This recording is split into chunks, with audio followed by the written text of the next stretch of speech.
చివరికి నన్ను జైల్లో పెట్టిర్రు. జైల్లో పెట్టినా కూడా నన్ను వదలలే. నన్ను బాగా దోమలున్న రూమ్లో పెట్టిర్రు. నాకు మంచినీళ్ళు చక్కగా ఇయ్యలే, భోజనం చక్కగా ఇయ్యలే. నాకు రెండు రోజుల పాటు గొంతు నొప్పి వస్తే ఇప్పటికి కూడా నా త్రోట్ ఇంకా సెట్ కాలే. నాకు చక్కగా ట్యాబ్లెట్లు ఇయ్యలే. కొంచెం ఫీవరిష్గా ఉంది అంటే వచ్చి చూసే పరిస్థితి లేదు. ట్యాబ్లెట్లు ఇవ్వరు, డాక్టర్లు వచ్చి చూడరు. మొత్తం దోమలు. మేము 7-8 మంది ఆ రూమ్లు ఉంటే 100-150 దోమలు.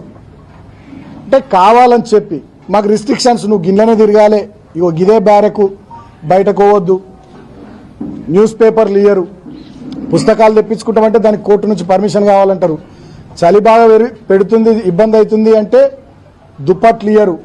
మా శ్రీకాంత్ అని మా అడ్వకేట్ ఒక 3 రోజుల తర్వాత పాపం ఆయన పోరాటం చేసి నేను కప్పుకోవడానికి కూడా దుప్పటి, దానికోసం మా ఆదిలాబాద్ చెందినటువంటి శ్రీకాంత్ అనే అడ్వకేటు 3 రోజులు ఫైట్ చేయాల్సి వచ్చింది.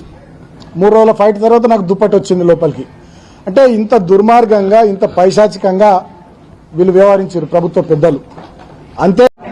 ఓకే, సంతోషం, బాగా కొట్టిర్రు, బాగా కొడుతుర్రు, బాగా ఇబ్బందులు పెడుతుర్రు మమ్మలను. సరే, I love you Vivek, I love you Vivek.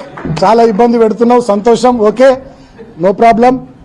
సరే, కానీ ఏదేమైనా అంతిమంగా ఒక మాట మాత్రం నేను తెలియజేస్తా ఉన్నా, ఏది వట్టిగా పోదు, అన్ని ప్రజలు గమనిస్తూ ఉన్నారు.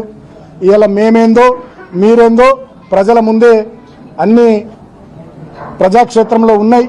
మేము ఎట్లా ప్రవర్తిస్తున్నాం, మీరెట్లా ప్రవర్తిస్తున్నారో రాష్ట్ర ప్రజలు చూస్తూ ఉన్నారు, కేతన్పల్లి మున్సిపాలిటీ ప్రజలు చూస్తూ ఉన్నారు. అంతిమంగా ప్రజాస్వామ్యంలో ప్రజలు గొప్పోళ్ళు. ప్రజలు ఇక్కడ తీర్పు ఇచ్చిర్రు ఆల్రెడీ ఎన్నికకు సంబంధించి. అయినా కూడా నువ్వు సైంధవుడిలాగా అడ్డం పడుతూ ఉన్నావు, దాన్ని కూడా గమనిస్తూ ఉన్నారు. డెఫినెట్గా రాబోయే రోజుల్లో సరే ప్రజలే మీ విషయంలో ఏం చేయాలో ప్రజలే ఆలోచిస్తారు. నేను మాత్రం